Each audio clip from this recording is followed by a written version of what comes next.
Developing right now on Morning News Now, strikes and sanctions as hope fades for a ceasefire in Ukraine. This morning, the U.S. imposing tough new sanctions on Russia's oil sector, just one day after President Trump confirmed he called off a meeting with Russian President Vladimir Putin. We thought it would be a little bit easier. That's turned out to be tougher than the Middle East. In terms of honesty, the only thing I can say is every time I speak with Vladimir, I have good conversations, and then they don't go anywhere. Meanwhile, tensions escalating as the Trump administration expands its immigration crackdown. We'll bring you an update. Also this morning, another day, another impasse on Capitol Hill. A crippling government shutdown now entering day 23 after the 12th failed spending bill vote last night by Senate lawmakers. Now, growing concern at food banks with lines getting longer and federal funding running out. We have the latest. Developing this morning, Tropical Storm Melissa gaining strength and already being felt as it churns in the Caribbean. And here at home, we're tracking an October chill for much of the country. We will have your full forecast. And building a breakthrough, how engineering students at one university are using AI to make life easier for amputees. Feels like we have a story every single day now about AI and the benefits coming from it. Good to have you with us this morning. I'm Joe Fryer. And I'm Savannah Sellers. Thanks very much for being here. We are going to begin our show with the Trump administration ramping up pressure on Russia to end its war with Ukraine. On Wednesday, the Treasury Department announced harsh new sanctions on two of Russia's largest oil companies, essentially cutting them off from financial U.S. institutions. Those measures came just one day after President Trump confirmed that his planned meeting with Russian President Vladimir Putin was canceled. Treasury Secretary Scott Bessent said the U.S. sanctioned the oil companies in response to President Putin's, quote, refusal to end this senseless war. That meeting between Presidents Trump and Putin was supposed to happen this week in Budapest before it was shelved. NBC News Washington correspondent Alice Barr joins us now with the very latest. Alice, good morning. Good morning, Joe and Savannah. President Trump has long threatened and then retreated from hitting Russia with new sanctions, preferring the carrot approach to try to bring Putin to the negotiating table, now turning to economic force.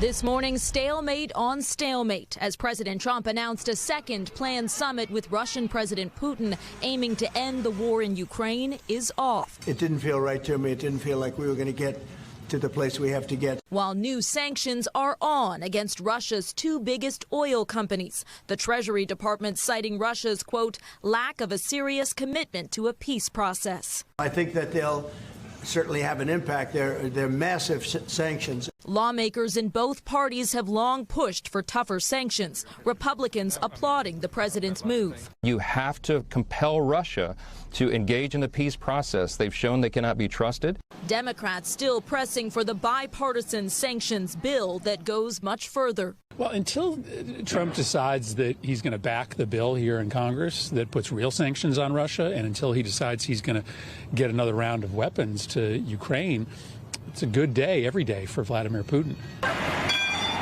The urgency is clear in a deadly week for Ukraine. Here, firefighters carrying children from the scene after Ukrainian officials say Russian strikes hit a kindergarten. President Putin also overseeing a nuclear exercise as President Trump met with the NATO Secretary General, who promised increased pressure from Europe, including the latest in a string of sanctions packages, in a joint bid to choke off Russia's economy and force Putin to the table. Administration officials tell NBC News a phone call between the Secretary of State and Russian Foreign Minister ended when Russia said that fighting will continue until it gets concessions from Ukraine. Ukraine's president, meeting today with European leaders in Brussels, is reasserting that he will not give up territory to Russia. Joe and Savannah. All right, Alice, thank you. Well, in news about the White House itself, the entire East Wing is set to be demolished within days. That's according to Trump administration officials. The East Wing was built during the Roosevelt administration and is typically used by the First Lady and her staff. The demolition is part of an expansion of the ballroom construction project President Trump announced over the summer. Back in July, the president said the ballroom would be near the East Wing but not touching it.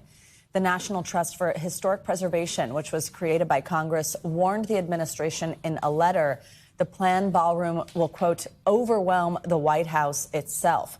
The president said the price tag on the project is now about $300 million and says it will be paid for by private donors. Comcast, that's the parent company of NBC Universal, was included on a list of top donors. It is unclear how much has been contributed. Day 23 of the federal government shutdown, and Republican and Democratic lawmakers remain very much at odds. The House still out of session, while the Senate continues to vote on a short-term Republican bill to get the government back open. On Wednesday, the Senate failed for a 12th time to pass the House's stopgap bill. This time, 2 Democrats voted in favor of the bill, while 1 Republican voted against it. The shutdown is already the second longest in American history. NBC News politics reporter Megan Leibowitz joins us now from Washington with the latest. Megan, good morning. So with the House still out of session this week, where do things stand right now more than 3 weeks into the shutdown?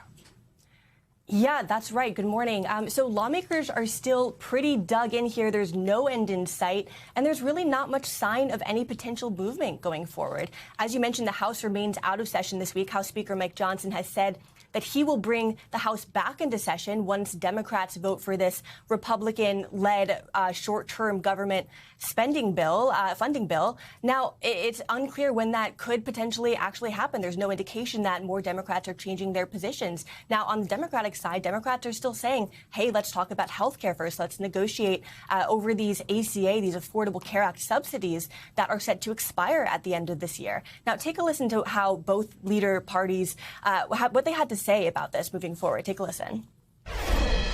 Democrats are the ones who manufactured this entire situation without a single Republican vote. And now, when the chickens are coming back home to roost, they're trying to blame the other team. It is utter nonsense.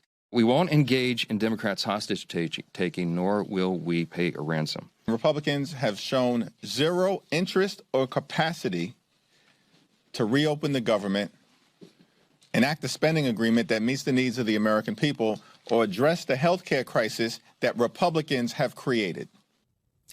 Now, the longer that this goes on, the more impacts that we're starting to see. So federal workers, for example, are going to be missing their first full paycheck tomorrow. States are also starting to warn about SNAP benefits and not having the funding for those SNAP benefits, that Supplemental Nutrition Assistance Program, starting in November if the shutdown continues, guys. That's exactly what I want to ask you about, Megan, is just the ways that we're seeing this start to impact real people, impact families across the country.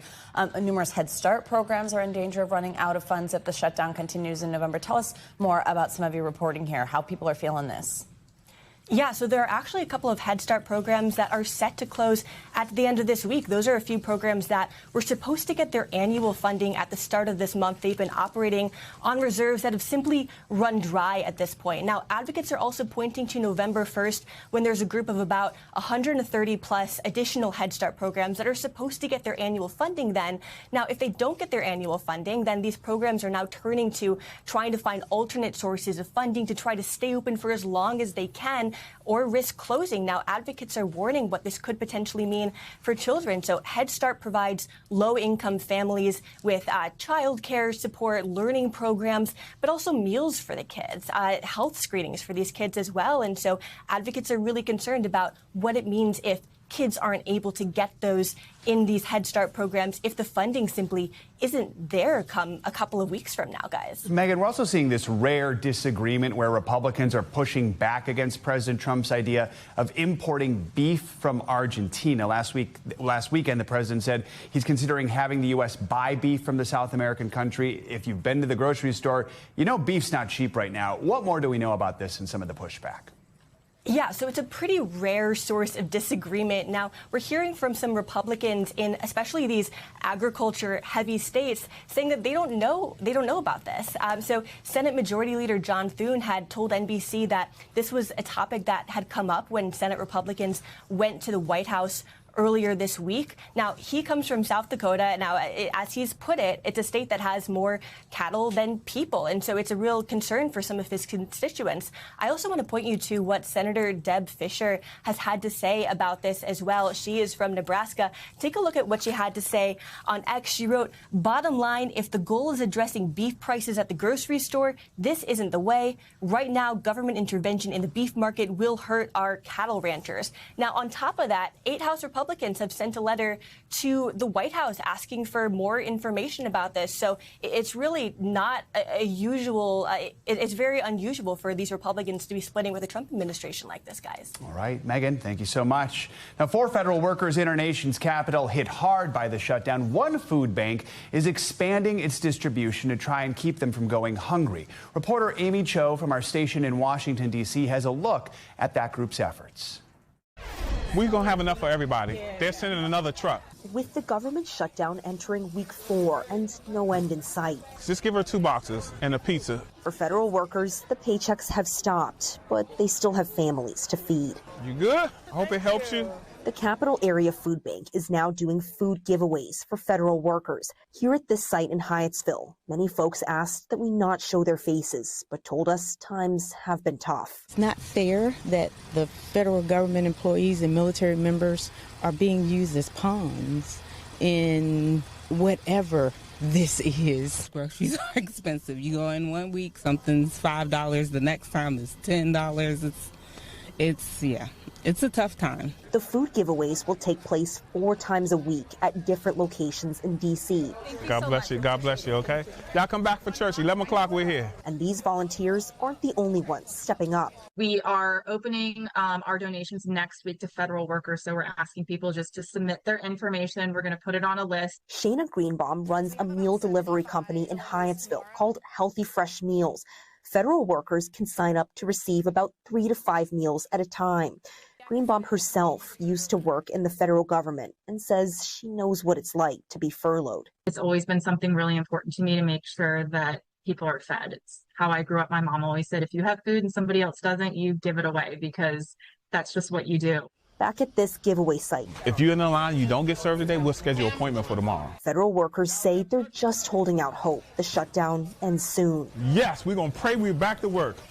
And our thanks to Amy Cho for that report. Let's now bring in Craig Rice. He is CEO of the Manna Food Center in Montgomery County, Maryland, which is right outside of Washington, D.C. Craig, good morning. Thank you so much for joining us. So we just heard from 2 different groups there in Washington, D.C. that are helping feed people. What about you? What are you seeing? How are you all responding to this crisis? You know, well, it's staggering because what we saw was grocery prices at an all-time high. All of these things happened before the government shutdown. Doge layoffs and firings, the USDA Farm to Food Bank program ceased, tariffs, and then couple that with the government shutdown, and it becomes a perfect storm. It's more expensive for us to serve the folks that are coming to our doors, and we're also seeing more of those individuals come to us as well. So for federal employees who aren't getting paid, that's bad enough. But then you've got food benefit programs set to run out of funding at the end of the month, which is quickly approaching. I mean, how big of a blow will it be if programs like SNAP and WIC are cut, those payments don't come through? Well, keep in mind that food banks were never designed to actually be the ones that provided the majority of meals for folks. SNAP benefits were designed to come with a 9-to-1 ratio, to where food banks would actually support 1 meal to every 9 meals provided by SNAP. So in essence, any reduction, even a 10% reduction in SNAP benefits, means a quadrupling of the requirement for food banks. And put that on top of what we've seen before. All of those challenges that I just mentioned are really making it untenable for us. You know, it was Governor Moore who spoke back on CNBC back in July that said this is the largest hit to food assistance that we've ever seen in our lifetime in this country's history. And that is something that we need to make sure that we're taking very seriously. And Craig, by the way, these federal workers, it's not just in D.C. or your area. It's all over the country, workers that are being impacted by this. What are some of the best ways that people in any state could help their local food bank and thereby help their neighbors? You know, I'm going to tell you right now, time, talent, and treasure are the 3 T's that we talk about. It is important. We need everything that you can give. Those who can volunteer their time to help us to manage these food lines, to be able to pack boxes. We need folks to do food raisers at the local grocery stores, making sure that they're working with their local community organizations, their food assistance providers. And then, of course, for those who can donate, we do need donations. You know, we do not rely solely on government funding or grants. Individuals, many people who can give $20, $30 have been stepping up to do so. It does make a difference in terms of us helping to meet the rising need. Craig Rice, thank you very much for your time this morning and that message. Appreciate it. Thank you. Dozens of federal officers are expected to arrive in San Francisco today as part of the Trump administration's aggressive nationwide immigration crackdown. California Governor Gavin Newsom warned residents National Guard troops could also be deployed to help with arrests. San Francisco's mayor said despite what the federal government says, the city has seen a historic drop in crime. He says they have been preparing for potential federal raids for months, and he urged people to stay calm. If federal officials come to incite chaos on the streets of San Francisco, the way to support our communities and keep everyone in our city safe is to make our voices heard peacefully. Violence and destruction will only open the door to a more aggressive response, and that puts our communities at greater risk. NBC News senior Homeland Security correspondent Julia Ainsley is tracking these developments for us. Julia, good morning. So San Francisco's mayor there also said they weren't exactly sure what the Trump administration was planning. What do we know about the federal agents heading to San Francisco, and how else are city and state officials getting ready for that?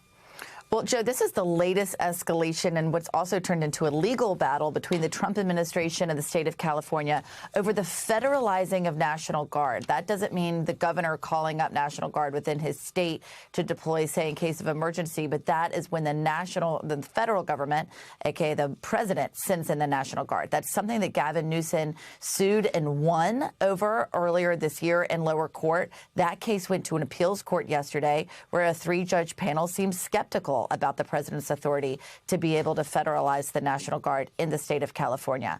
But at that exact same time, we heard in a San Francisco Chronicle report that the Trump administration was preparing to send at least 100 members of the National Guard into San Francisco as early as today. And that's something the president himself confirmed on Fox News just last night. So we'll see what happens and if the courts have to step in to stop further federalizing of the National Guard in California. Julia, in an effort to meet the White House's immigration demands, the labor that they're doing here, a hiring surge was implemented over the summer to try to expedite the process of hiring new ICE officers. But we know that you recently spoke to 3 DHS officials. You've got some exclusive reporting here. It really comes down to like a lack of thorough vetting for these new recruits. Your sources here, one of them a current official, the other are 2 former officials. What did they tell you about what's happening?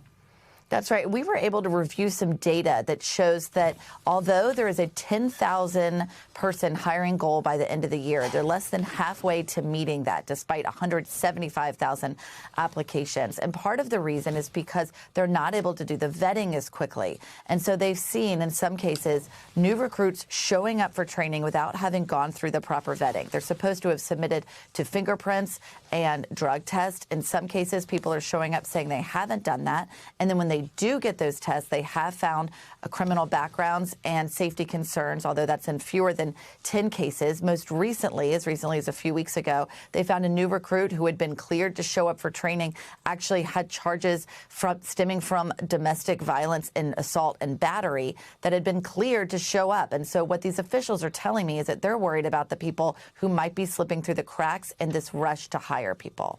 We've been talking a lot about Chicago, and now the state of Illinois is pushing back on the presence of federal law enforcement there. It launched a new hotline. It's called Plate Watch. It urges the public to report any instances of federal officers breaking the law. Walk us through what we know about this hotline and how the federal government's responding. Yeah, this is coming from Illinois Attorney General Secretary of State Alexi Giannoulias. And the reason it's called Plate Watch is because of what's been happening with license plates on the vehicles that federal officers have been using on the streets of Chicago and other areas of Illinois, where they are disguising their vehicles and sometimes swapping out license plates so that if protesters are taking pictures, they're not able to then go track down that vehicle later. Sometimes they'll have a different license plate on the front versus the back. This might be one of the small windows the state has to do something about this the large presence of federal agents when it comes to immigration in Illinois, because that is a violation of state law to be swapping out license plates. And so they are asking people to now start calling in when they see any kind of overreach from federal officers. Julia, also, several people were detained in this federal operation in New York City this week. We played the video here. It's been a lot of talk in New York, even came up in the mayoral debate here in New York City last night. This was down in Lower Manhattan, Canal Street, a big tourist area. What do we know about this right at this point? Yeah, that's right. And, you know, you two are New Yorkers. You know how that area is very prevalent with street vendors. And that's exactly who they say they were targeting. They say this was based on intelligence they received about people in this area. 9 were arrested, and they sent out their mugshots and a rap sheet of previous criminal charges that they said these people had perpetrated. But what also happened here, because of that area, because of how congested it is, there were clashes with protesters. DHS says at least 1 officer was assaulted, and we know there were some injuries and arrest of protesters as well. All right. Julia Ainsley. Julia, appreciate all your reporting. Thank you so much. Now let's get to the trouble brewing in the tropics this morning. Tropical storm Melissa is threatening the Caribbean and is expected to turn into a hurricane as we head into the weekend. Here in New York, though, it's much cooler. It's cloudy and a chilly morning commute for many. Angie Lasseman is here with the forecast. Angie, good morning. Hi, guys. Good morning. Let's start with the tropics because, of course, yes, we've got Tropical Storm Melissa coming in with wind speeds up to 50 miles per hour and moving at really just inching along, I should say. We've got a 3-mile-per-hour movement towards the northwest, still more than 200 miles to the south-southeast of Kingston, Jamaica. And that number is not going to change a whole lot in the short term. As I mentioned, we're inching along as we get through Saturday, still likely maintaining that tropical storm strength until we get later into the day. That's when we'll see this system become a hurricane. And down the line, we'll be talking about a major hurricane as we get into the early parts of our upcoming work week. In that time, we don't cover a lot of distance with this system. We're going to talk about this being kind of just hanging out right near Jamaica as we get into Tuesday as a category 4 storm. We'll likely see a whole lot of rain being dumped on this region between now and then. We could see anywhere from 5 to 10 inches for a widespread area across parts of Hispaniola, Cuba, Jamaica, Haiti specifically, and Jamaica as well. Going to see likely those highest amounts of rain and the potential for some of these hurricane force winds. So we'll watch for this for a prolonged period too, since it is moving at such a slow speed. And we expect it to continue at that speed for really the long term. Here's what those spaghetti model tracks say, though, down the line. Notice we're kind of talking about the meandering just in the central Caribbean and then taking a hard northeastern turn here as we get way down the line. So we're not looking at likely any impacts for the United States from Melissa, but worth watching here as we get through the next couple of days. And as we mentioned, it is chilly outside. We've got those frost and freeze alerts stretching from the mid-Atlantic to the plains and up through the Midwest. More than 39 million people included in that. And we've got temperatures across the board anywhere from the 30s to the high 40s. So waking up in Indianapolis at 35 degrees. We've got St. Joseph, Missouri at 35 degrees as well. Hot Springs even 37 degrees. And those temperatures are going to remain below average as far as the highs are concerned across that region, guys, as we get through the day today. We'll see some cool and some warm spots throughout the day tomorrow. And then as we get into next week, sweater weather continues. Sweater weather. Yeah, it takes a lot of restraint to not say it like that. It does. You can't just say it's ingrained in our brain. It is. And I'm happy about it. Thanks, Andy. Of course. Much more to come here on Morning News Now. Later this hour, a royal visit to the Holy See. This morning, King Charles and Queen Camilla at the Vatican to meet Pope Leo. We're going to take you overseas. Up first, though, after the break, the U.S. launching another wave of deadly strikes on alleged drug smuggling boats. What we're learning next, stay with us. Welcome back. Top Trump officials are defending yet another round of deadly U.S. strikes on multiple boats suspected of smuggling drugs. This time, this was in the Eastern Pacific. According to the administration, the strikes on Wednesday killed 3 alleged narco-terrorists. It comes after 2 people were killed in similar strikes just the day before. In a post on X yesterday, Defense Secretary Pete Hegseth likened the targets of these strikes to al-Qaeda, adding, quote, "These strikes will continue day after day. These are not simply drug runners. These are narco-terrorists bringing death and destruction to our cities." President Trump suggested his administration will soon order strikes against cartels by land also. Every one of those boats that gets knocked out is saving 25,000 American lives. Something very serious is going to happen, the equivalent of what's happening by sea. And we're going to Congress just to tell them what we're doing. So this week's attacks are actually the 8th known round of U.S. strikes on alleged drug smuggling vessels since President Trump took office. For more on this, you can see we've got NBC News White House correspondent, senior White House correspondent Gabe Gutierrez with us. Gabe, good morning. So the president just mentioned there he's going to talk to Congress about this next phase of the plan.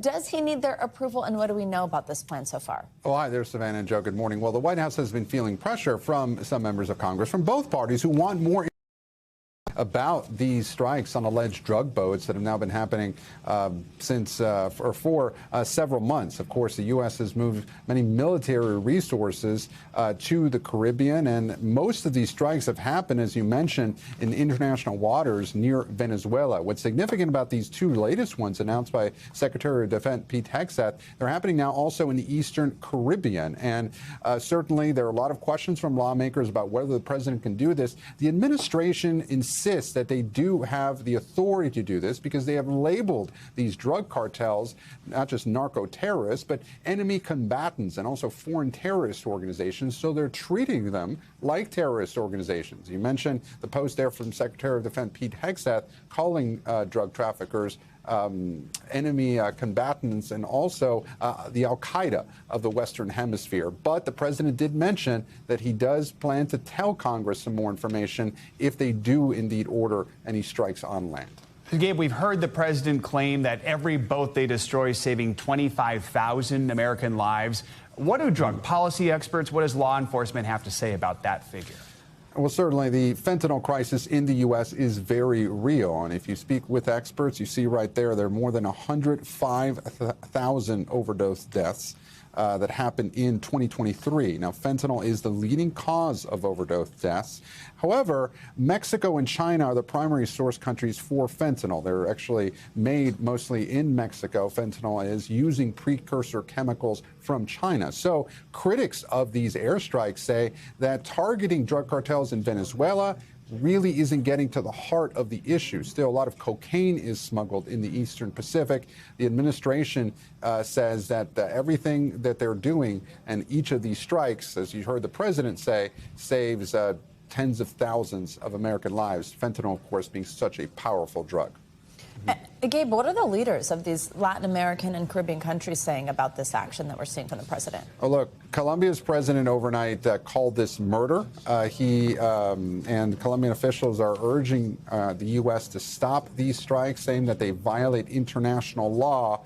Venezuela's leader, Nicolas Maduro, has long said that this is part of a pressure campaign to oust him from power. Now, for his part, President Trump and Secretary of State Marco Rubio, they are calling Colombia's president a lunatic and basically saying that these leaders are not doing enough to stop the flow of these drugs. And really, they're going ahead with this military campaign. As NBC News has previously reported, the administration is seriously considering targeting these cartels inside Venezuela. All right, Gabe Gutierrez, thank you very much.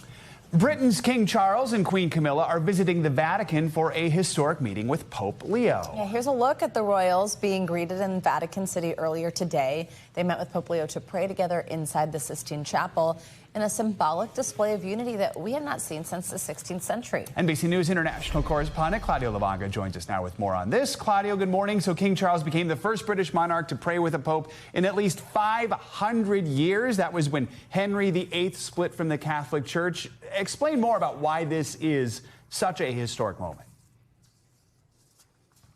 Hey, Joseph. Absolutely. This was a totally historic meeting between the king and the Pope. Not only this was the first time King Charles met Pope Leo since he was elected back in May. Also, as you mentioned, this was the first time in 500 years that any British monarch has prayed with a Catholic Pope since the Protestant Reformation in the 16th century, and since, of course, King Henry VIII famously broke away from the Catholic Church. So the day started early this morning, as you saw, with the King and Queen Camilla being greeted at the Vatican. They met privately with the Pope in the Apostolic Palace. Nothing new with that. What was new is what happened next. About an hour ago, the King and the Pope entered the Sistine Chapel, where they joined into a ecumenical service that is an interfaith prayer. And this was really a very powerful symbolic display of the unity between the Catholic Church and the Church of England. Right now, after the Sistine Chapel prayer, they moved into a whole inside the Vatican, where they are talking about sustainability, because the Pope and the King not only share their commitment toward interfaith dialogue, they also share their commitment towards the protection of the environment, guys. Claudio, also, this visit does come as we're hearing new allegations about the king's younger brother. That's Prince Andrew, of course, his ties to the convicted sex offender Jeffrey Epstein back in the spotlight. What can you tell us about this?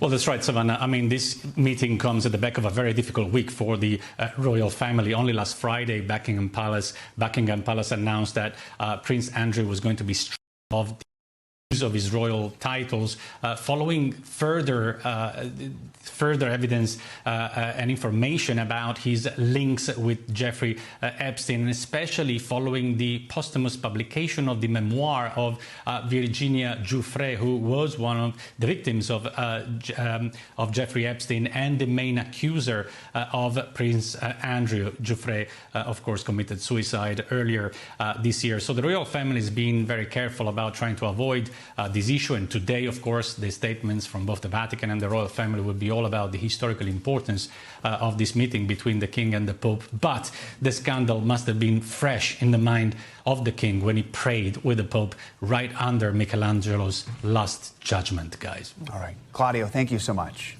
Coming up, tragedy at sea. An American passenger on an international cruise goes overboard in the middle of the night. When we return, what we're learning from passengers and investigators after an unsuccessful search.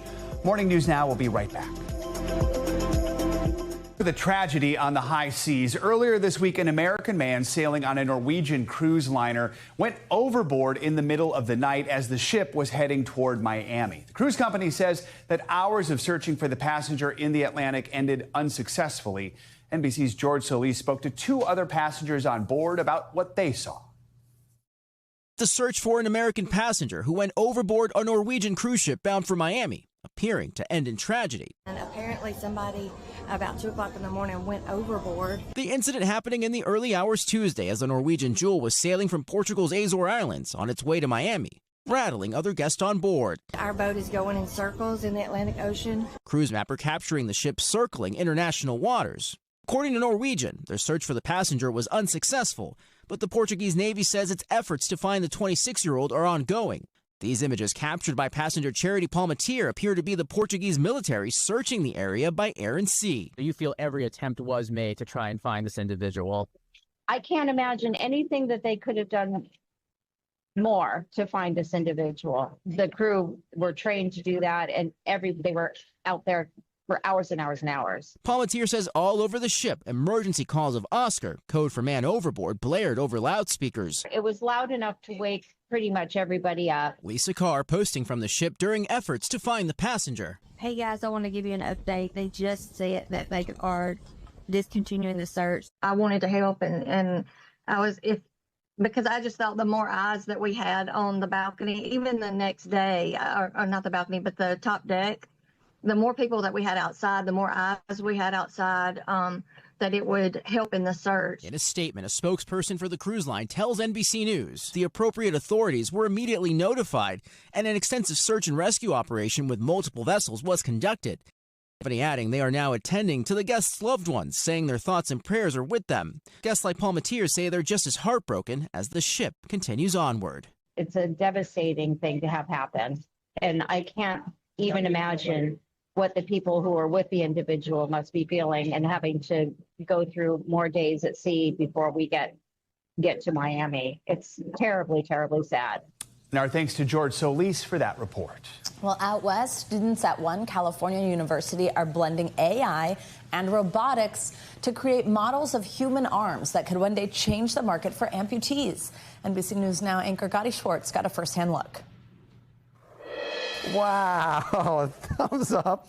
At State University Northridge, students are working to perfect the art of robotics. Pointing to something, peace sign. That is incredible. All the way down to the joints and ligaments. It has these supports, these ligaments, these fibers that we have in our human hand. They're creating arms with one model after another, inching closer to full mobility. But most surprising of all, they're giving prosthetics a hand by making the most of our toes.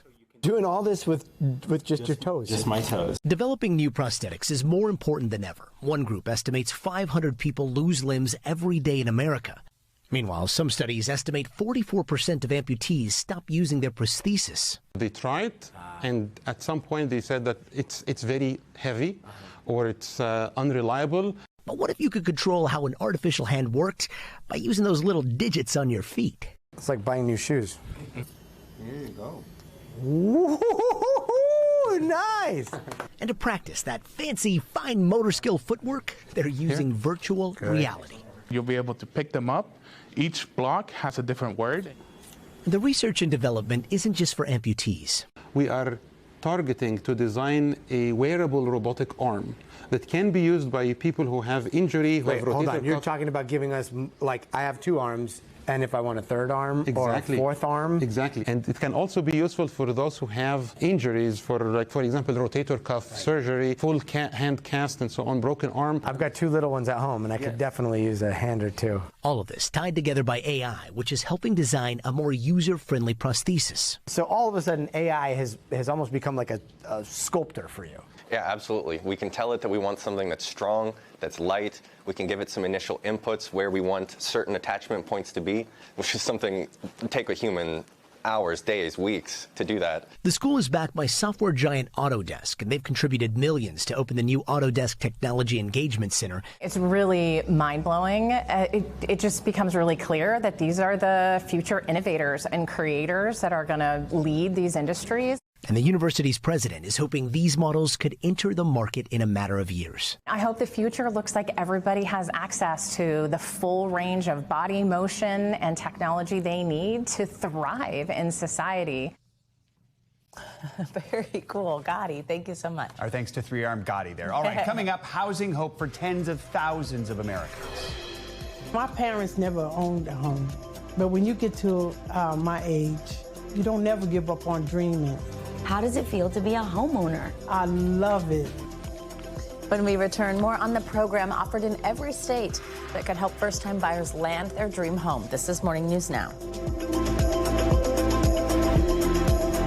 We're back with some news that could make the dream of home ownership a reality. Every state in the U.S. offers something called down payment assistance programs. They're designed to help first-time buyers or those with lower income afford the upfront costs of buying a home.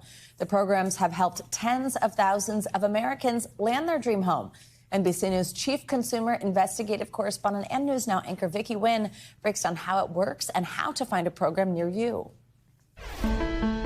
With mortgage rates still above 6% and housing prices near record highs, buying your first home might seem impossible. We're all unable to buy a house right now, right? I'm never going to own a house. Down payment assistance programs in your area could be a game changer. Buyers who qualify typically include first-time home buyers, households with modest income, or veterans, as long as they have solid credit. These programs provide financial aid via grants or interest-free loans, and often, if the buyer doesn't sell the home for a set period, they never have to pay back the money. On average, recipients get about $18,000 toward their down payments. It's free money. It's free money with the opportunity to build commitment and also to build hope. Mortgage lending officer Brian Summers with Fifth Third Bank says find an experienced lender who knows what's available in your area. That's how he helped Anna Pittman in Durham, North Carolina. The 68-year-old grandmother and proud member of the Durham Divas Senior Cheer never gave up her dream of home ownership. My parents never owned a home, but when you get to my age, you don't never give up on dreaming. She says previous lenders she worked with didn't tell her about down payment assistance programs. It wasn't until she met Summers at a presentation that she learned help was available. She came and introduced herself to me, and she says, Brian, I do not believe a word you said. I did. I really did. Pittman retired after 30 years of working for American Airlines with a fixed monthly income of $5,000 and limited savings. What is the first thing Anna had to do? It's a pre-approval process. Check off the boxes to make sure that the income is qualified, credit score is qualified. They applied for 5 different down payment assistance programs. She also qualified for a closing cost grant from Fifth Third Bank. How much down payment assistance did she end up taking?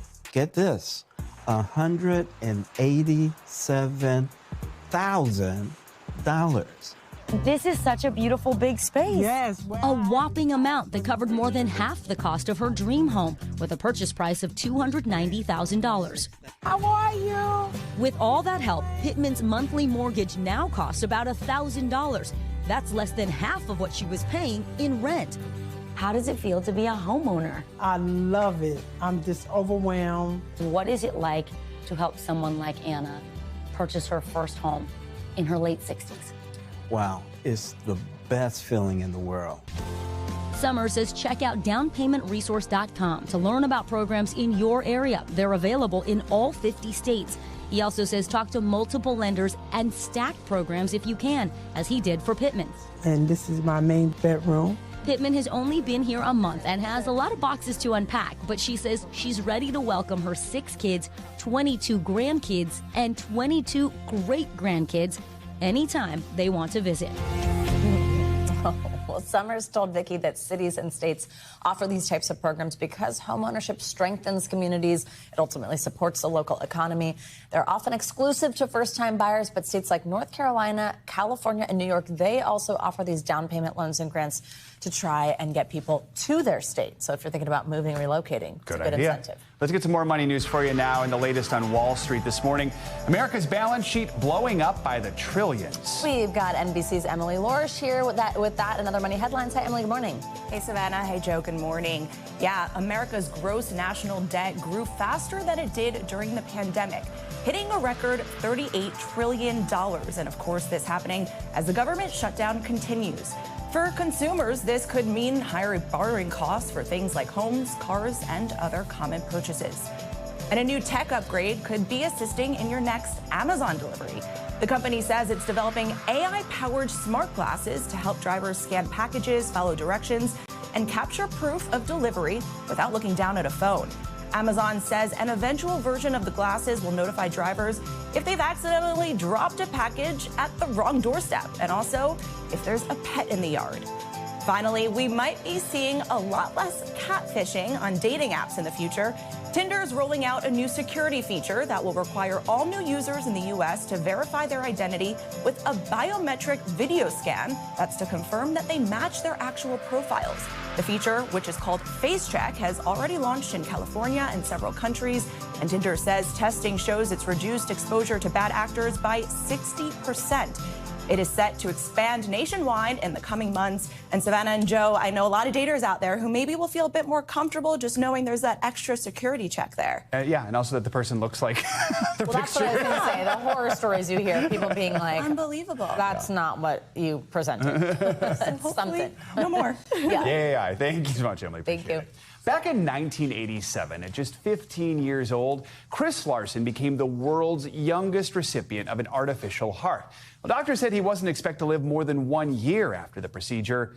38 years later, he's still pulling his weight and more. We get an update from Boyd Hoopert of our Minneapolis affiliate, KARE 11. Tractor pulls are loud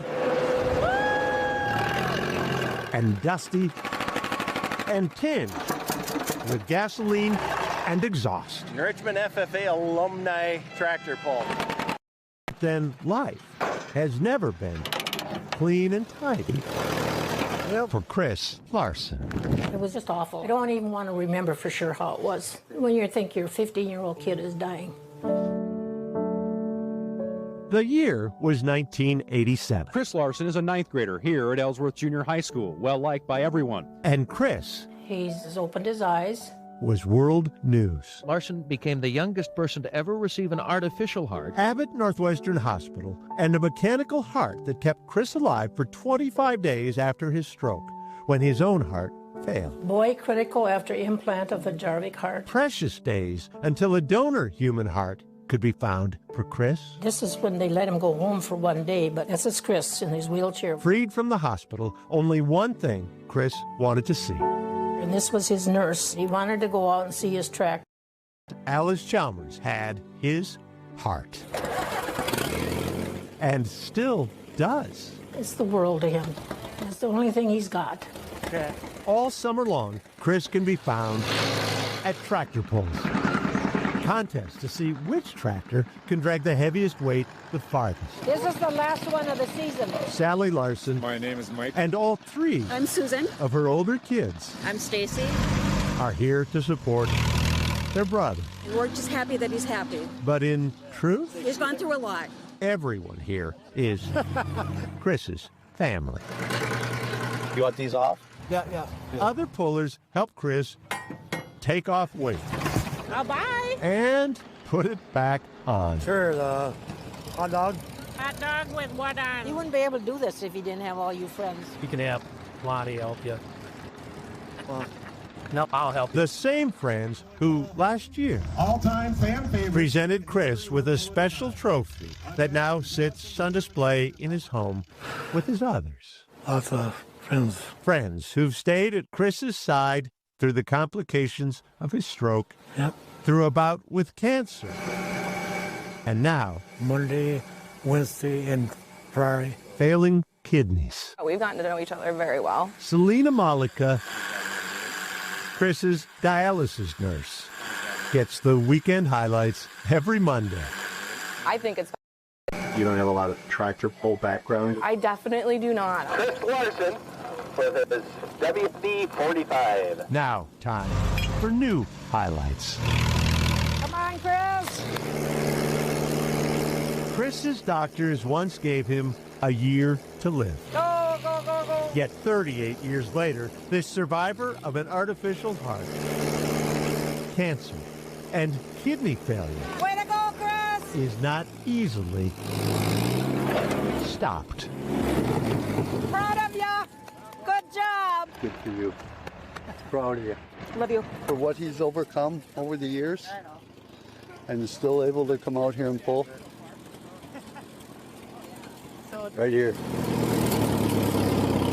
Not a bad metaphor Just keep on pulling. for Chris Larson's I think so. life. Keep on a pulling.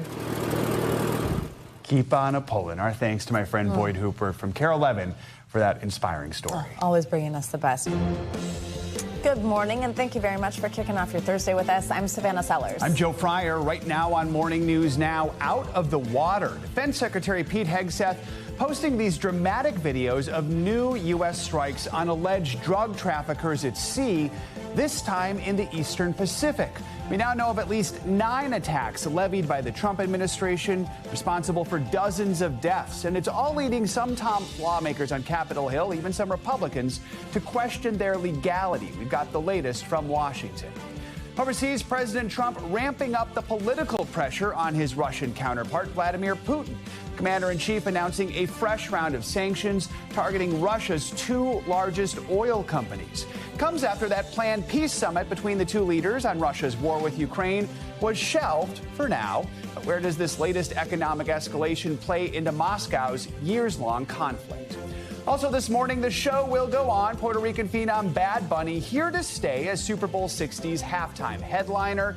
NFL Commissioner Roger Goodell now running defense over the league's pick, which drew backlash from some conservatives. His message to football fans coming up. Plus, grab your favorite football of yours. And since Halloween's at our doorstep, maybe that ghost costume with a few too many holes. Later in the hour, I'm going to take you down a special trip down memory lane, celebrating 75 years of the Peanuts gang. This month marks 75 years since the first comic was published. 18,000 followed, and it's just a legacy that keeps on going. 18,000. Wow. Exactly. That's amazing. Let's begin this hour with yet another dramatic escalation in U.S. attacks against alleged drug traffickers at sea. On Wednesday, Defense Secretary Pete Hegseth posted 2 videos on social media of boat strikes the U.S. carried out in the Eastern Pacific. A total of 5 people were said to have been killed in both operations. Hegseth vowed the strikes would continue, while President Trump says U.S. strikes on land could be next. NBC News senior White House correspondent Gabe Gutierrez has the latest. Joe and Savannah, good morning. NBC News had previously reported the administration was considering U.S. military strikes targeting cartels and drug gangs inside Venezuela. That is still a possibility, but now the scope of this American military campaign appears to be expanding. There have been at least 9 strikes now on alleged drug boats, most of them in the Caribbean. The latest ones, though, in the Pacific Ocean. Overnight, the Trump administration announcing the U.S. military blew yet another alleged drug smuggling boat out of the water. Defense Secretary Pete Hegseth sharing this video of the airstrike on social media, saying 3 narco-terrorists were killed. Hours earlier, he revealed a separate strike killed 2 other people. President Trump saying similar strikes could eventually happen on land. We will hit them very hard when they come in by land. And they haven't experienced that yet, but now we're totally prepared to do that. We'll probably go back to Congress and explain exactly what we're doing when we come to the land. The Trump administration has now announced 9 airstrikes against alleged drug boats since early September, killing at least 37 people. Most have been in international waters near Venezuela, but these latest strikes happened in the Eastern Pacific, not the Caribbean. Democrats in Congress are calling for hearings. Why exactly are we using lethal force in an unprecedented way? There has been insufficient transparency and explanation. We don't even know exactly who is being hit. Officials in the Dominican Republic say they did recover cocaine from one of the boats destroyed in an airstrike. But the Trump administration has not presented evidence there were drugs in all of the boats. Even some Republicans are questioning whether the strikes are legal. The idea that they're coming here is like, it's a huge assumption, and really shouldn't you have to present some proof? 2 men survived one of the strikes last week, the U.S. Navy plucking them from the water, then moving them to Colombia and Ecuador. President Trump insists he's targeting cartels and the drugs they're smuggling into the U.S. Every one of those boats that gets knocked out is saving 25,000 American lives, not to mention the torn up families all over the country. Overnight, Colombia called on the U.S. to stop the airstrikes and to, quote, respect the norms dictated by international law. Meanwhile, President Trump and Secretary of State Marco Rubio are calling Colombia's president a lunatic and labeling traffickers the Al-Qaeda of the Western Hemisphere. Joe and Savannah. All right, Gabe, thank you. We're learning more details this morning about President Trump's ballroom construction project at the White House. The project now more involved and more expensive than the president previously had said. Administration officials say within days, the entire East Wing is set to be demolished to make way for construction. NBC News Chief White House correspondent Peter Alexander joins us now with more details. Peter, good morning. Joe, good morning to you. The pictures of machinery tearing down the East Wing really have been particularly striking. President Trump, you'll remember, initially said construction of the new ballroom would not impact the White House itself. But now officials here tell us the entire East Wing may be gone as soon as this weekend. Critics say that demolition is a metaphor for his presidency, taking a wrecking ball to Washington. But the White House is dismissing any criticism as manufactured outrage. This morning, Extreme Makeover White House edition. What was once the historic East Wing, now a growing pile of concrete and metal debris.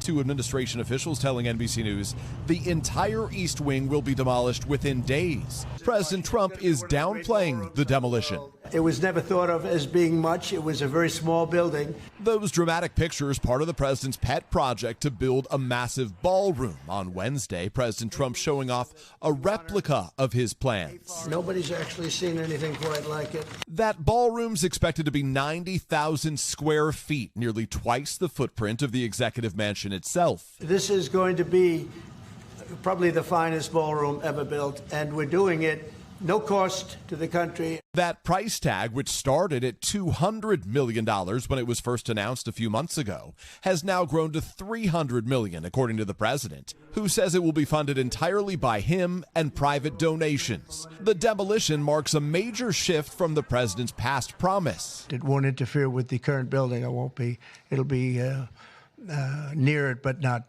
touching it. A White House official now saying the scope and the size of the ballroom project have always been subject to vary as the process develops. Still, critics, including one senior Republican senator, are pushing back on the project, which is happening amid the government shutdown. We're talking about building a ballroom when we're trying to get the economy squared away. Timing's bad. The demolition of the East Wing erasing decades of history, a place where first ladies like Eleanor Roosevelt, Lady Bird Johnson, and Rosalind Carter worked and spent time. Another former First Lady, Hillary Clinton, posting, "It's not his house, it's your house, and he's destroying it." The ballroom, the latest in President Trump's effort to put his stamp on the White House, paving over the Rose Garden to make a patio similar to one at his Florida club Mar-a-Lago, and adding gold flourishes throughout the Oval Office. And as we've been reporting, this massive project is also raising concerns about transparency. Construction plans were not submitted to the National Planning Commission in advance. White House officials tell NBC News they will before actual construction begins.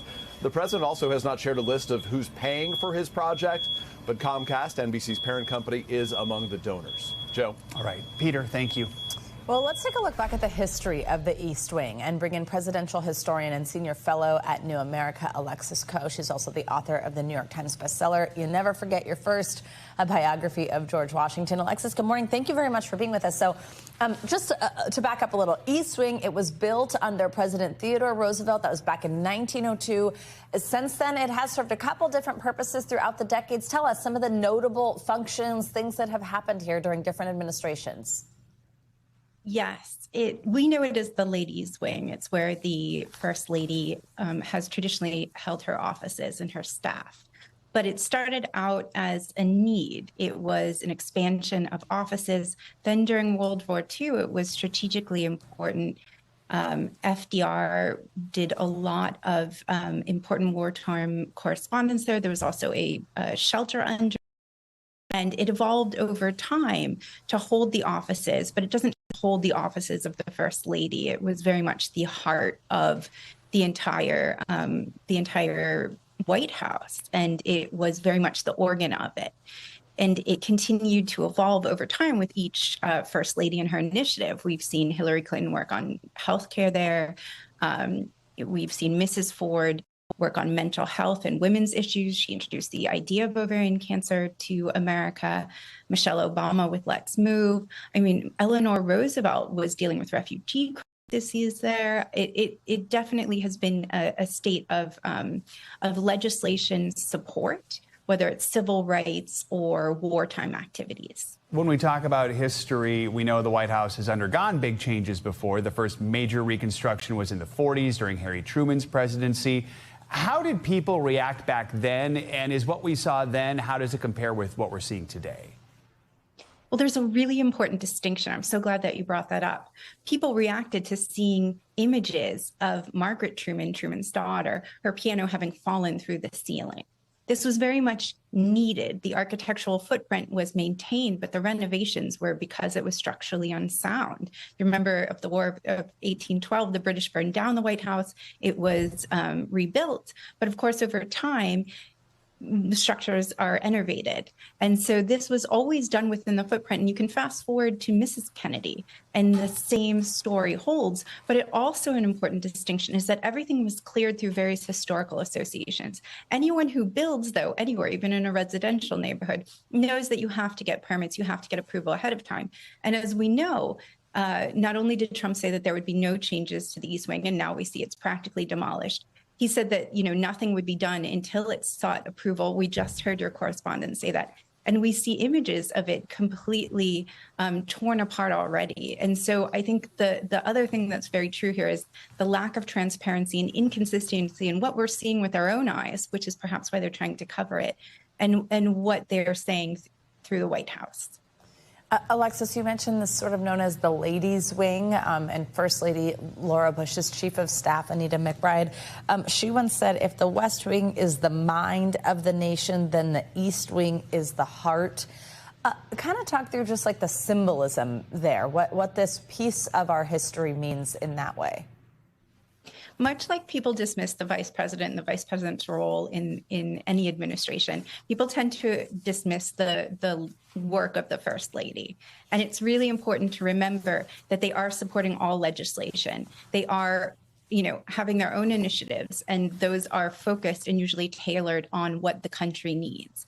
Michelle Obama did incredible work as far as her Let's Move and her gardening, but she also was, supporting ACA and other initiatives through the Obama presidency. So we see it as a place that's also receiving families of fallen soldiers, and it is a place that is sort of like almost an entryway of a home.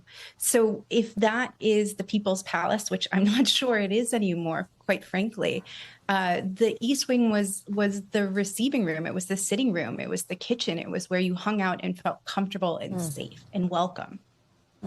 Alexis Coe, thank you very much. Such an interesting history lesson. We appreciate your time. Thank you.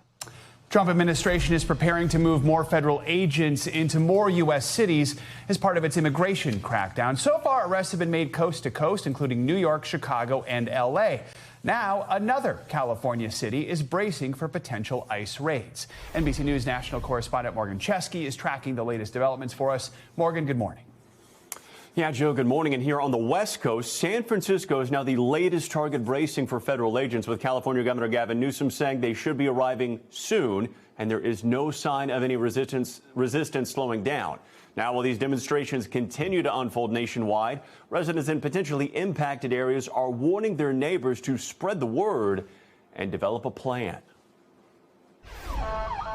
Chaos and clashes on the streets of U.S. cities amid intensifying ICE raids. Yo, chill! Out of here, man. She's not even doing anything.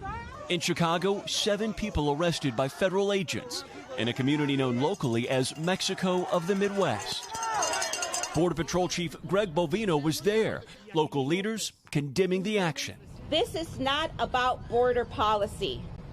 It's about power, fear. It follows confusion Wednesday in a popular shopping area in New York City's Chinatown following a similar raid.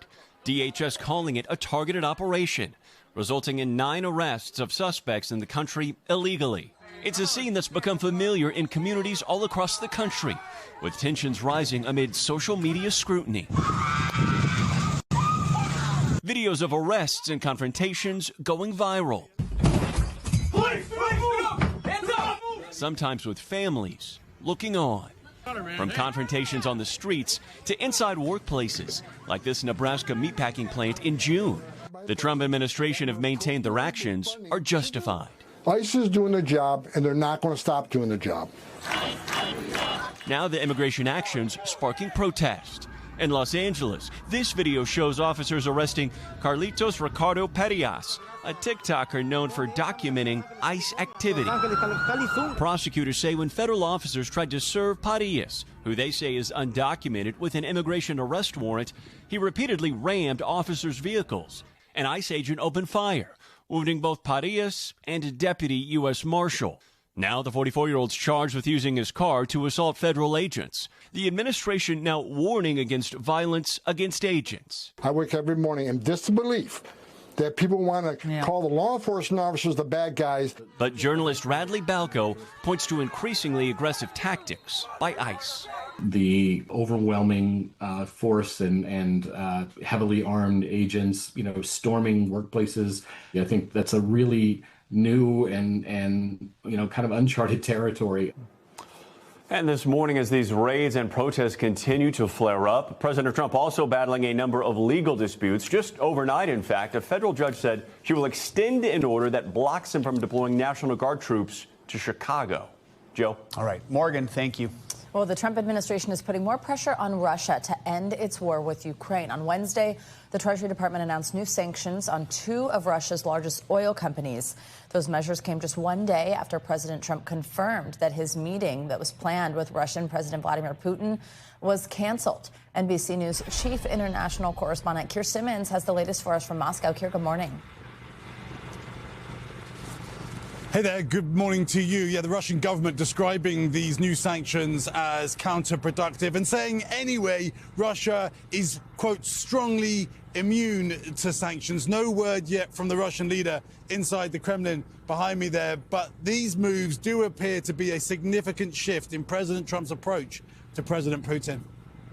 Secretary General. For the first time, President Trump imposing direct sanctions against Russia. These are tremendous sanctions. We hope that they won't be on for long. We hope that the war will be settled. Targeting Moscow's 2 largest oil companies, Lukoil and Rosneft, that the administration says fund the Kremlin's war in Ukraine. This imposing building is the headquarters of Lukoil here in Moscow. Russian companies so large, the decision to sanction them put pressure on the price of oil overnight. The move came after President Trump cancelled another face-to-face meeting with President Putin. Every time I speak with Vladimir, I have good conversations, and then They don't go anywhere. President Zelensky yesterday in Sweden shopping for new weapons. Today in Brussels welcoming the sanctions. This is a good signal to other countries in the world to join the sanctions and continue until Putin will stop this war. So these are decisions very important. While here in Moscow, there are few signs that Putin is prepared to change course. A war museum displays trophies from the front line, a burnt-out US Bradley and Abrams tank. Russian children treated to an exhibition of North Korean soldiers' contribution to the war. A guide reads a blood-stained letter from the front. Papa and Mama, don't worry, it says. I am fighting bravely far from home.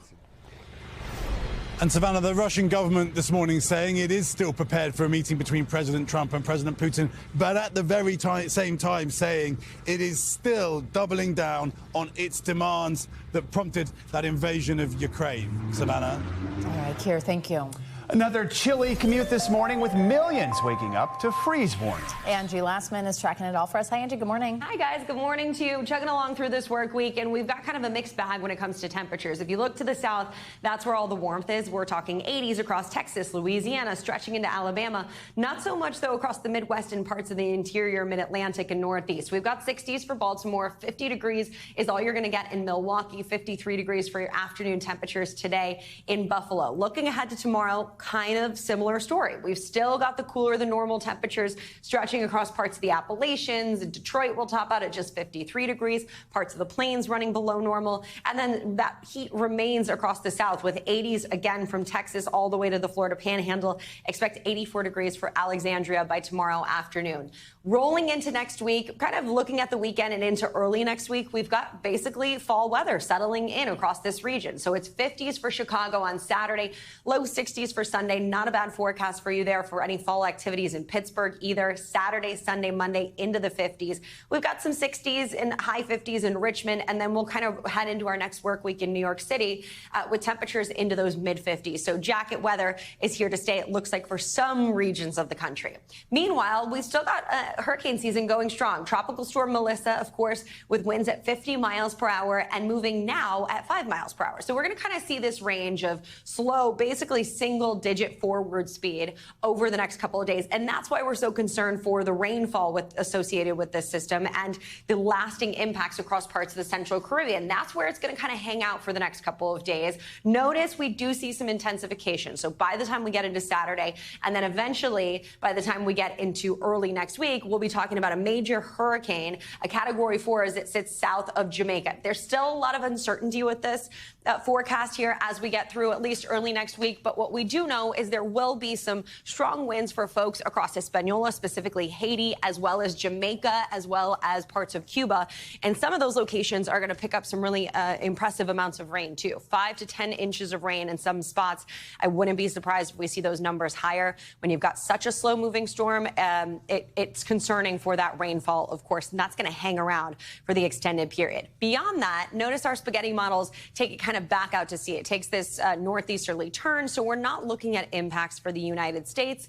This is, of course, way out long range as we're looking at Thursday, October 30th is where this kind of rounds out. So we are going to continue to keep an eye on Melissa, but otherwise it's folks across the Caribbean that really we're concerned about when it comes to the short-term guys for rainfall amounts and, of course, strong winds. All right, Angie, thank you so much. Appreciate it. Thanks. There's much more to come on this hour of Morning News Now, including a key show of support coming straight from the NFL's top boss, firing back against some of those on the right who are crying foul over Bad Bunny headlining next year's Super Bowl halftime show. First, after the break, our first look at what appears to be that daring escape of the Louvre looters, now at the center of an urgent manhunt. That's next.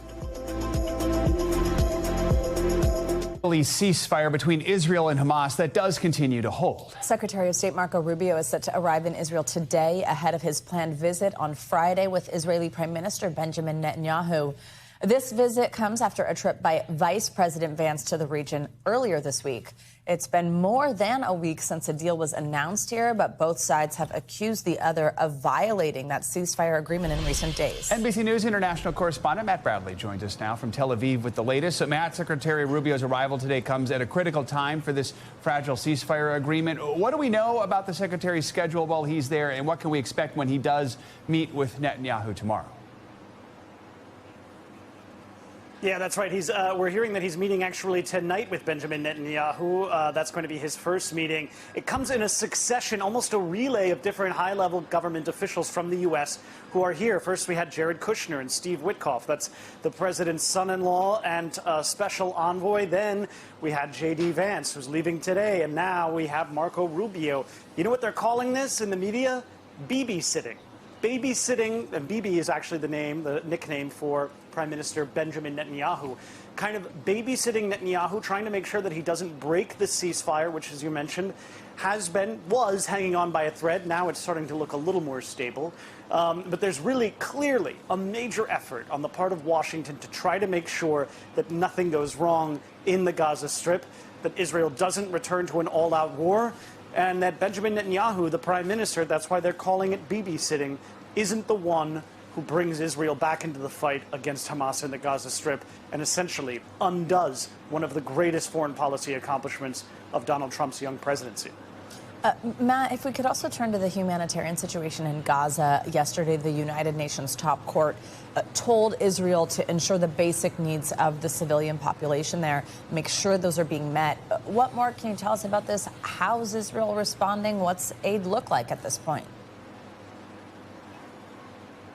Yeah, I mean, aid is going into the Gaza Strip now, not probably to the level that we wanted, or that aid agencies and advocacy groups are saying it needs to be.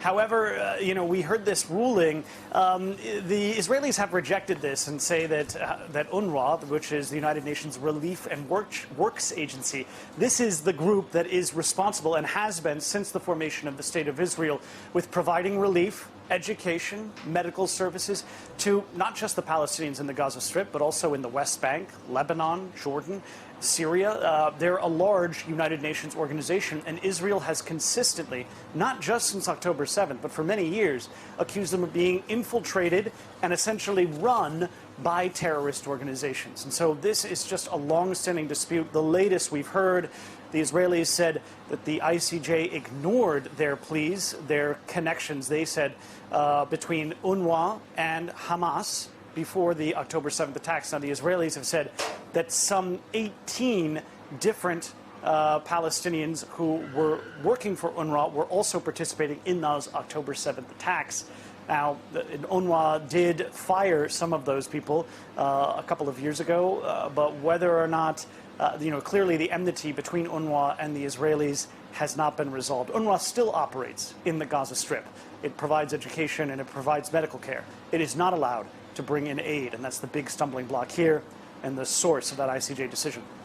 Matt, one way for the world to know more about what's happening in Gaza is to have more journalists there, and media organizations around the world have been calling for Israel to let more journalists into Gaza. This issue now is set to be considered by the Israeli Supreme Court. Tell us more about that.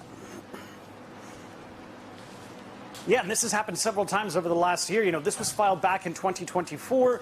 The Foreign Press, it was essentially rejected earlier that year. The Foreign Press Association, which represents my colleagues and I here in Israel, they have been pressing for this, saying that they need independent access to the Gaza Strip.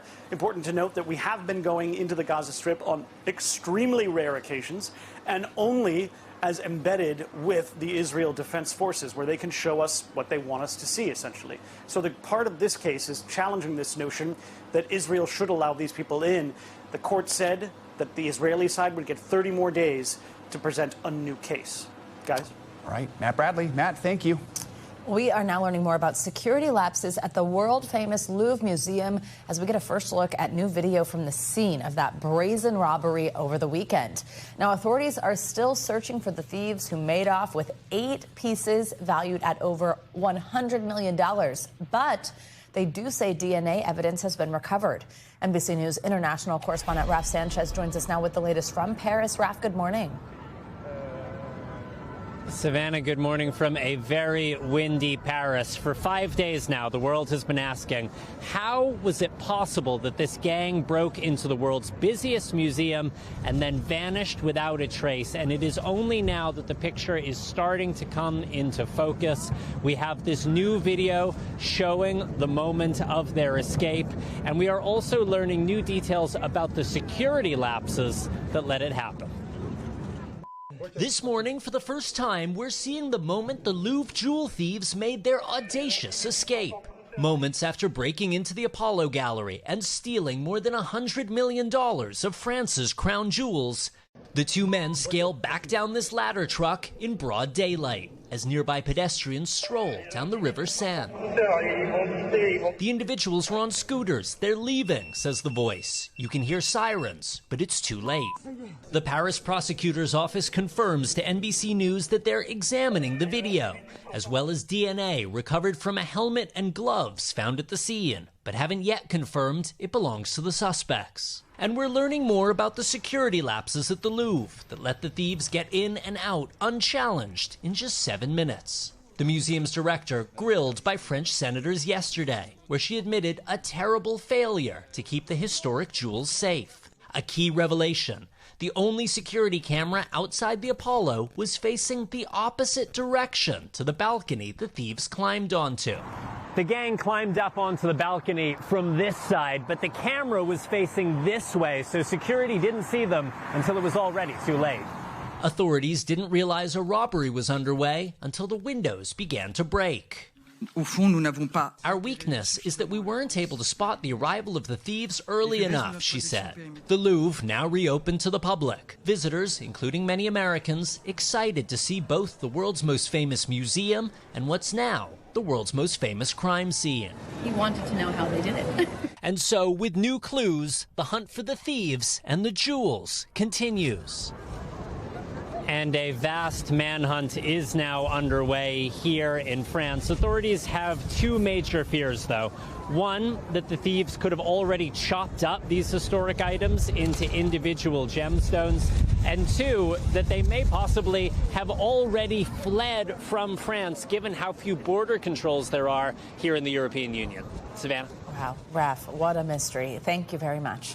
Coming up, the so-called Benito Bowl getting some top-tier support. When we come back, NFL Commissioner Roger Goodell's defiant message to fired-up football fans who are crying foul over Bad Bunny headlining the Super Bowl 60 halftime show. This is Morning News Now.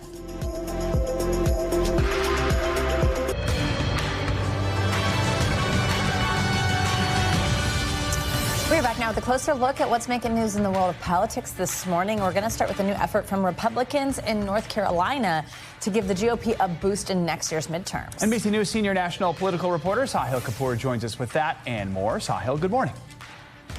Good morning, Joe and Savannah. We begin the day in politics with North Carolina's Republican-led legislature passing a new congressional map that aims to further gerrymander the state and knock out Representative Don Davis, a Democrat who won a competitive district. That district will now become more GOP-friendly. This marks another escalation in the redistricting wars after North Carolina Republicans redrew their 2024 map to expand their power. Democrats have begun retaliating, most notably in California, but they remain behind the curve. Davis, the target of this, said his office has received more than 46,000 messages from constituents this term, and not a single one included a request for a new congressional map in eastern North Carolina. And here in Washington, Republicans have a rare beef with President Trump, pushing back on his idea of importing beef from Argentina in order to lower prices. It's a big issue for Republicans in the rural, agriculture-producing states that many of them represent, and could be a threat to their local economies. As a result, it has drawn rare blowback from GOP senators, even some who virtually never criticize this president. And finally, in New York, the candidates for mayor clashed in their final debate before the election that concludes on November 4th. The Democratic nominee, 34-year-old Zoran Mamdani, slammed his main rival, Andrew Cuomo, as Trump's puppet and a desperate man whose time has come and gone. Cuomo, the former governor, made a last-ditch plea to voters, labeling Mamdani a kid, a great actor, and a divisive and toxic force for New York. They teed off over education, policing, housing, and perhaps most importantly, affordability in a very New York debate. Mamdani holds a lead in public polls, in the contest to lead America's largest city. And that is where we begin the day in politics, guys.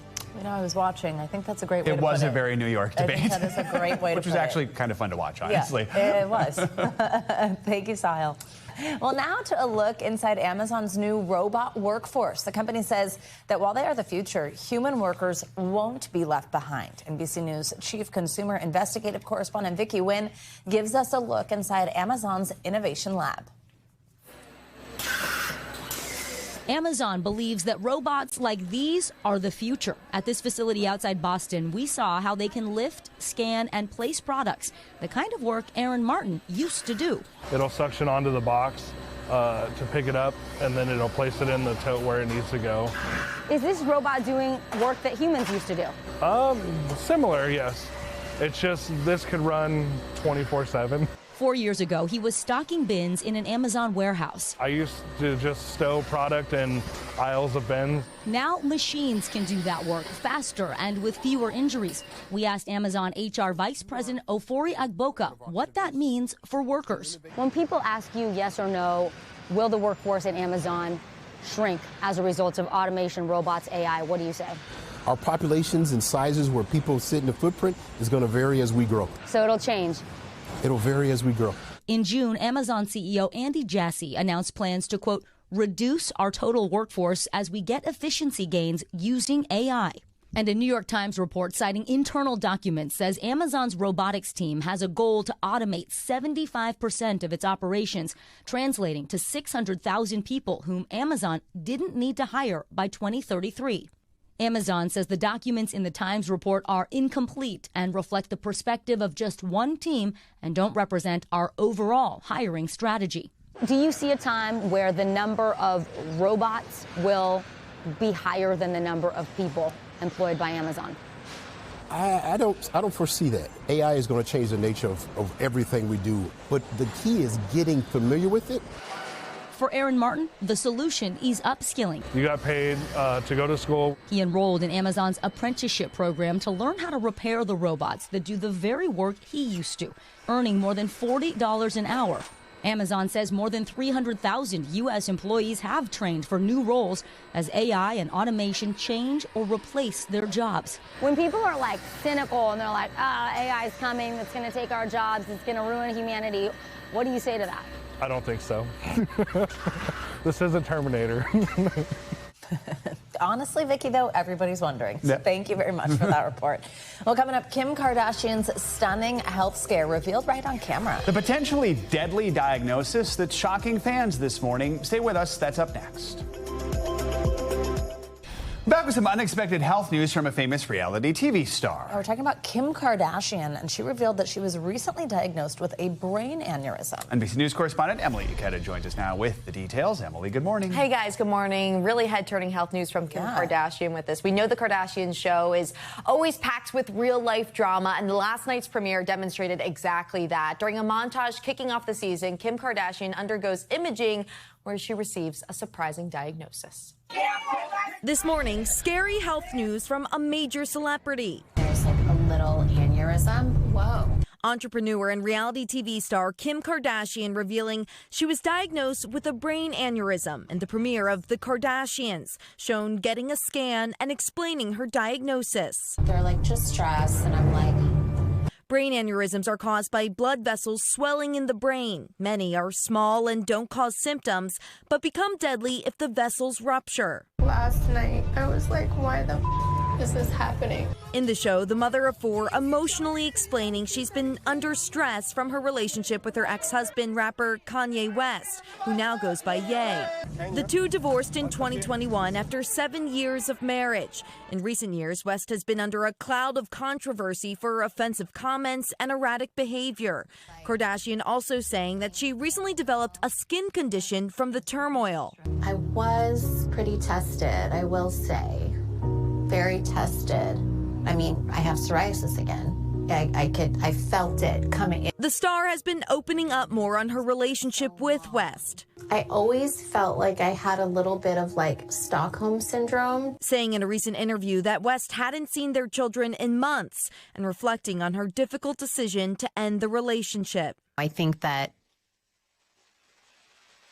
You know, when you have kids, it's definitely harder to leave than it is to stay. Kardashian has been hitting the red carpet, focused on moving forward and on her children. If they think I'm okay, then they'll be strong too. And just this week, Kim Kardashian celebrated her 45th birthday. She says her main priority at this point is taking care of her 4 children and making sure they are protected. But you can imagine that scary thing to hear this word aneurysm drop. But it seems like she's doing well. Raises some awareness too, maybe. All right. Thanks, Emily. Appreciate it. Thank you. Well, now to a new warning about what are called ghost charges. That's mysterious charges that can show up on your credit card or bank accounts. It's the latest way that crooks can make your money disappear. Reporter Linda Baquero from our NBC station right here in New York has the details. Tap to Pay is a fast, easy, and convenient way to pay for things. It's also a fast new way to steal your money. Andres Tapia says he was tapped for $500 in fraudulent charges. I still to this day do not know how it happened. I think I was just unlucky. Andres could be a victim of what cybercriminal experts are calling ghost tapping. And what it is really is wireless skimming, where somebody gets close to you and they're literally wirelessly skimming the information on your phone or your card. Claire Rosenzweig is president and CEO of the Better Business Bureau serving metropolitan New York. The BBB says in some cases, crooks use a near-field communication reader to steal credit card information and make fraudulent charges. Or it can be in other situations like somebody set up on the street to get money, they say, raising it for charity or for some emotional cause, a funeral, for instance. The BBB reports that was the ruse for one recent victim. They checked their account with the credit card. They were charged almost $15,000.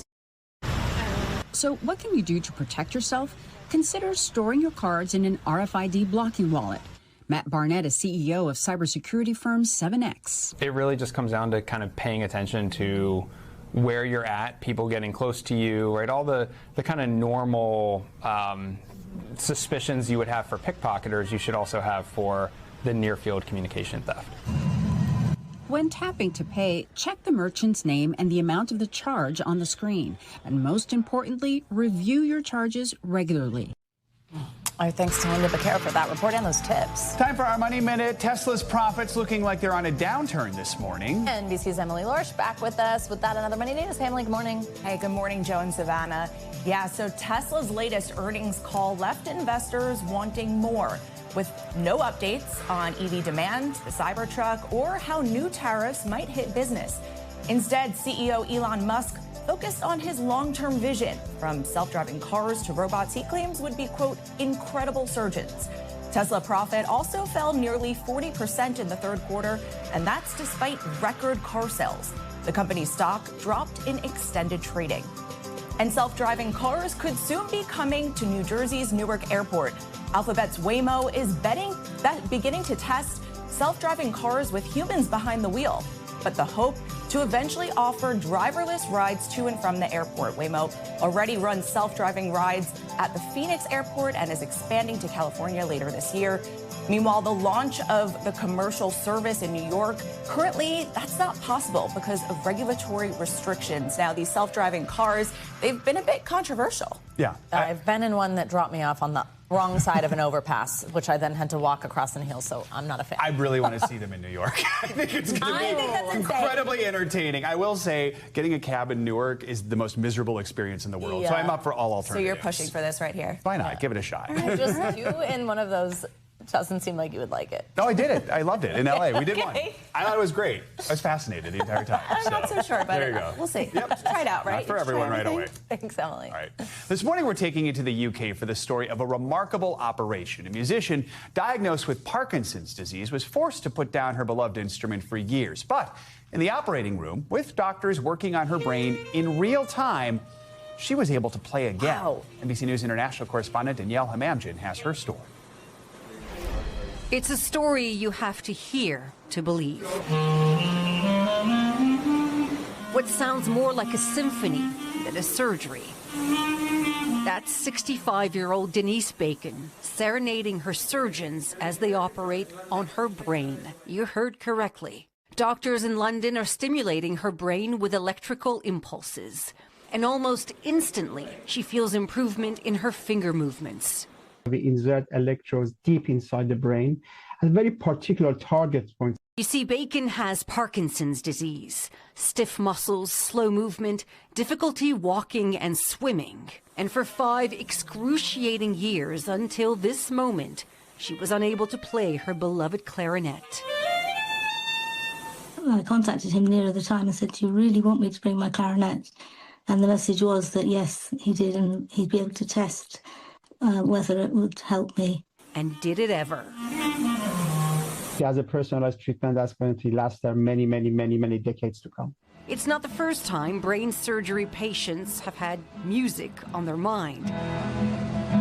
In 2018, Robert Alvarez jammed on the guitar as doctors worked to remove his brain tumor at MD Anderson Cancer Center in Texas.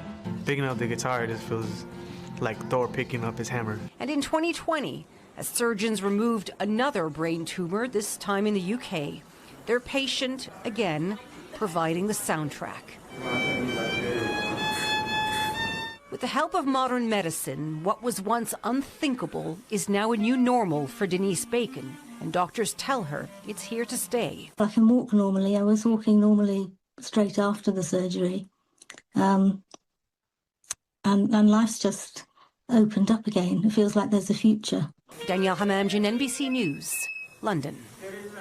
That's incredible. It's been around for a while to see things like this, but the point's really punctuated when you see a musician play something that they haven't played before. Amazing. All right, coming up, a cornerstone of American pop culture turns the big 75 this month. Good Morning News Now returns. I've got a very special trip down memory lane celebrating the lasting legacy of Charlie Brown, Lucy, Linus, and the entire Peanuts gang, who brought us decades of joy, laughs, and even a bit of introspection. That's next. Month marks 75 years since the world was introduced to the world of Peanuts. Now, when the first comic debuted, it was October 1950, and it was only in 7 newspapers. Today, it is a worldwide phenomenon. And even though creator Charles M. Schulz passed away 25 years ago, the legacy of Peanuts lives on through his wife, his museum, and his work. The Great Pumpkin knows which kids have been good and which kids have been bad. October isn't just the time Linus patiently waits for the Great Pumpkin. It's the month when, in 1950, Charlie Brown first walked into our lives. This was the first of nearly 18,000 Peanuts comic strips created by the late Charles M. Schulz. His body of work is so profound, a museum in Santa Rosa, California, bears his name. This is the heart of the museum here. Curator Benjamin L. Clark gave us a tour, taking us back to Schulz's childhood in Minnesota. In fact, I've got this incredible photo here. Does this picture of his cousin holding a football for young Charles remind you of anything?